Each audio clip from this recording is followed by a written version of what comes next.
Welcome to Weekly Cheats. I'm Aaron, and after a week of eating clean, it's time for something sweet.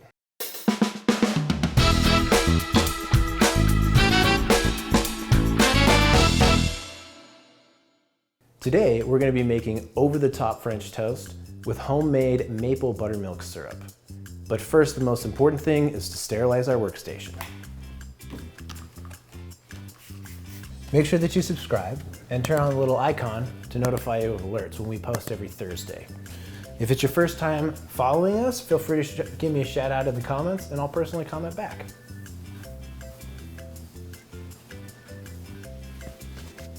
All right, let's begin. For this particular type of French toast, I like to cut it super thick, which I find it soaks up about 1.5 to 2 eggs per slice. So we're gonna do 4 slices here, so I can have some, and my cameraman can have some. We can both enjoy this. So 8 eggs, then per slice, I find about roughly 1/3 cup of cream for each slice. And then, so if I'm doing 4 slices, I will do a teaspoon of vanilla, a 1/2 teaspoon of cinnamon. I like to give it a little dash of almond extract. Just gives it a little kick there. And then for all 4 slices, about a 1/2 cup of brown sugar to mix it.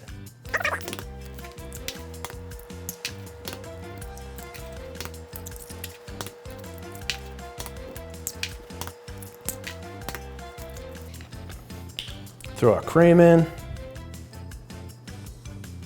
It's so thick, it's like glue. This type of cream you can get at Costco.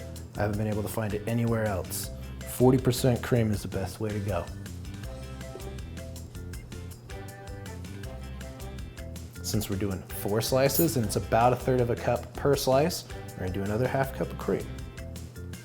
I do not recommend to do this in a mixer or a blender, and the reason for that is because it makes it too foamy and it's hard for the bread to actually soak up the mixture that we're making. So just use a fork.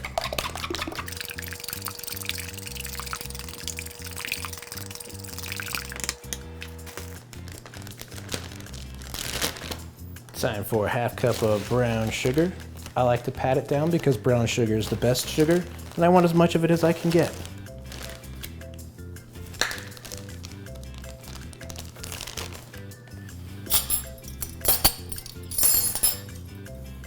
I'm gonna be doing a 1/2 teaspoon of cinnamon with this.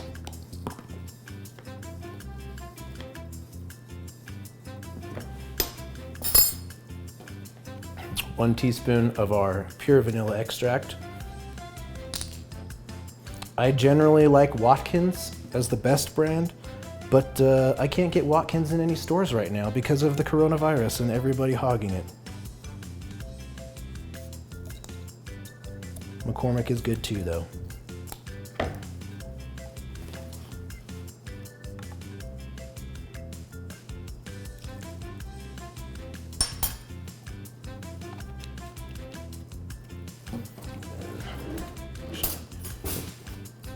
Then we're going to do a 1/2 teaspoon of our almond extract.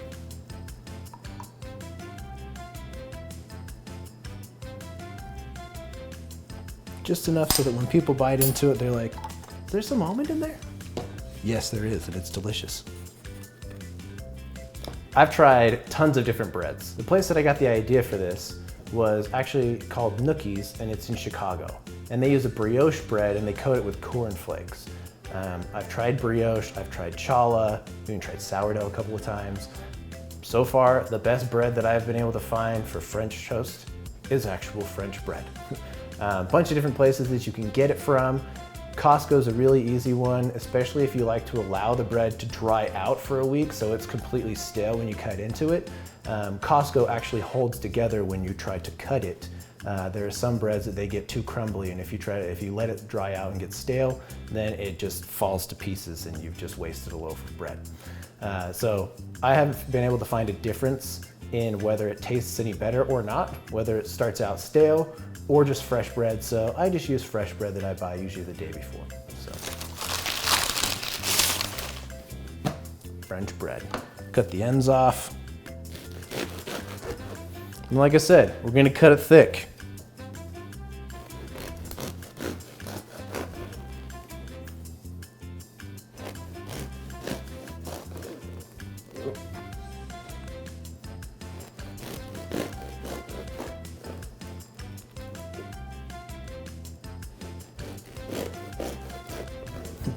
perfect. One loaf is our entire serving for this recipe.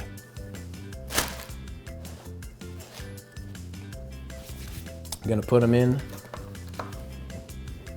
where they can soak. Obviously, due to thickness, it's gonna take a while for them to actually soak up everything that we're gonna pour onto them. So this isn't a recipe that you just do right away. If you let them dry out first, you need to let them soak overnight. Cut them and then pour the stuff on there. Let them sit for an hour or two. So do this around 6 p.m. the night before. Before you go to bed, just flip them to make sure that it soaks up from the other side too. And then in the morning, it's ready to go. In this case, we'll have to wait a little bit. Stir this back up to make sure nothing is settled.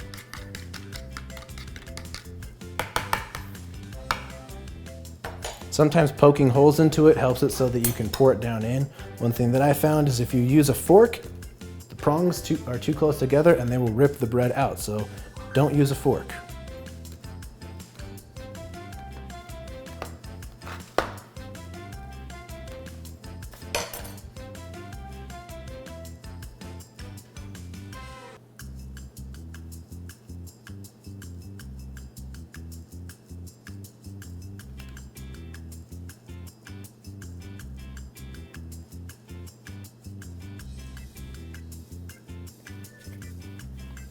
Lift it up a little bit so it can get underneath. And we'll let those sit for about 20 to 30 minutes so they can soak up as much of that as possible. All right, we've let them soak for 30 minutes, 45 minutes roughly. As you can see, most of it has soaked up. So now we can do the next part. The place that I got the inspiration for this from is a place called Nookies in Chicago, and they actually coat their slice of bread with cornflakes. Well, cornflakes aren't sweet enough, so we have Frosted Flakes. And if you can find them, the cinnamon ones are best. They're not always available. Last time I got these, they were all on closeout, so I don't know if they discontinued it, but if they did, that's sad. And this will just be the last time I can make them with this. So we're gonna put these on a pan. I like to line it with parchment paper. Never ever use wax paper for anything, it's garbage. Parchment paper. Okay.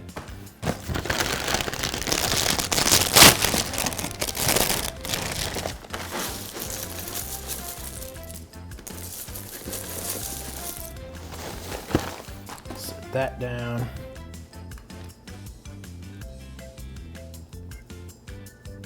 Make sure both sides are nicely coated.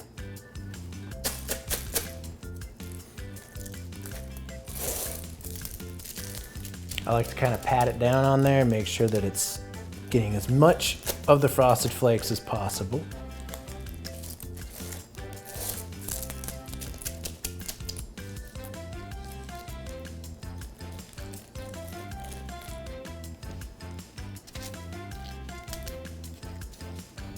Put them on the pan.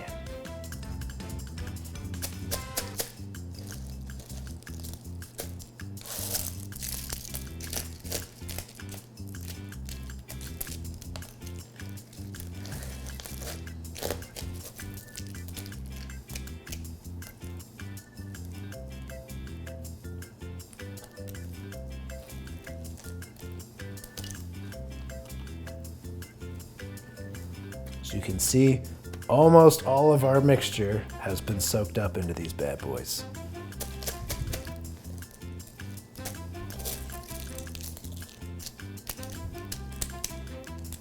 Pack it on there nice and good.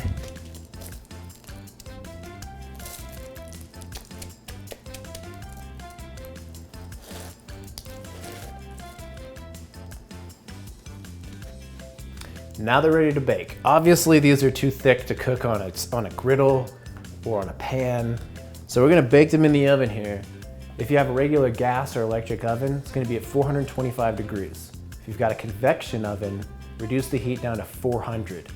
And if your convection oven has a regular bake setting and a setting for something like roast, do not use roast. Otherwise, they will be completely crisp and dry on the outside and they will not be good. Make sure you use the bake setting. If you want to roast them at the very end for like 2 minutes at the very end on each side, when you're done baking them, you're fine to do that, just if you like to have a really nice crispy outside. That's why we have the Frosted Flakes on there though. is so that we have that nice crunchy texture all the way around. Once we put them in, we're gonna bake them for roughly 11 to 12 minutes on each side. So put them in, let them go for 12 minutes, pull them out, we'll turn them over and let them go for another 12, and then they should be done.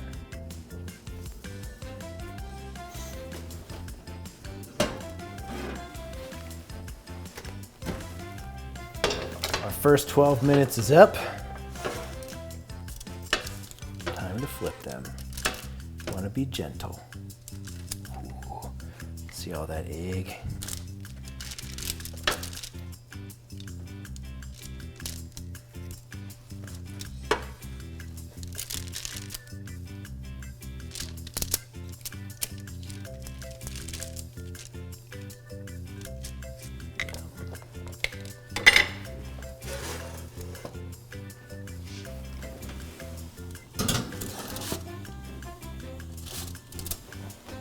Now that we've put those back in after we've turned them, second half of their bake time, we make a maple buttermilk syrup, which is 2 sticks of butter. Already got it in there. It's gonna be 2 cups of sugar. It'll be 2 teaspoons of vanilla and 1 teaspoon of baking powder, and then 2/3 cup of the maple syrup. You wanna use a giant tall pan like this if you have one, because when you put the baking powder and the vanilla in, it will foam way up. So if you don't have a deep enough or a tall enough pan, it'll foam over and light everything on fire down here. So make sure you've got a tall pan.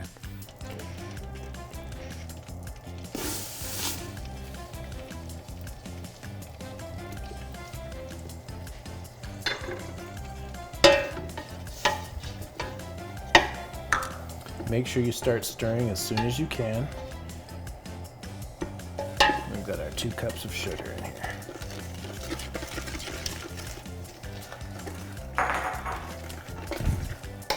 If you've ever made any type of candy before, you understand how important it is to never stop stirring and let it settle.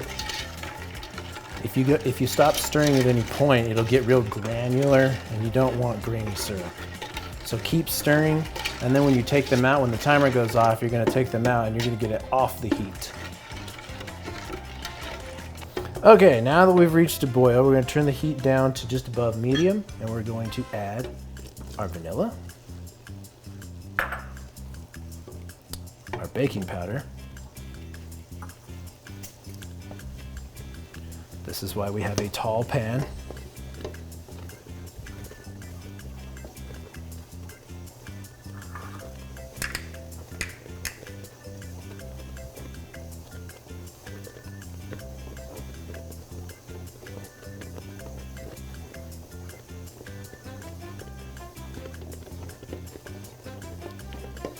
Once it looks like that's starting to kind of calm down a little bit, then we're going to throw in our maple syrup. So there's 1/3 of a cup.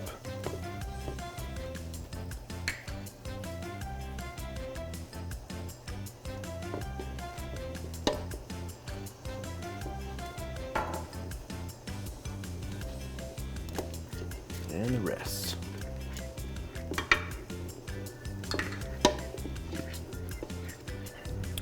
Now, one thing that I like about this particular pan is it heats up and cools down very quickly. So if you're using something that's cast iron or a heavy duty type of metal that stays hot or takes a while to cool down, as soon as you take this off the heat, you want to get your syrup out of the pan. Otherwise, it'll continue to cook it inside and it'll make it go grainy because you're not stirring it.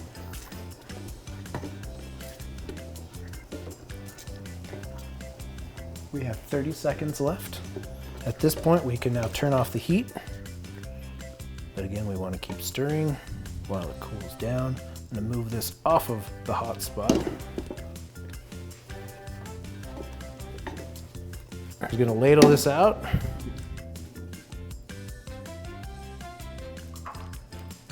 This is best to use as a dipping sauce as opposed to a syrup that you pour over the entire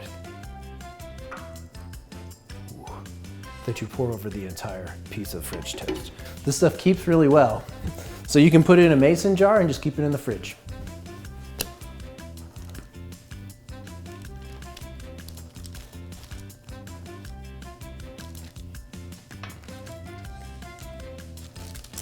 Obviously, we want the pretty side to be what we serve.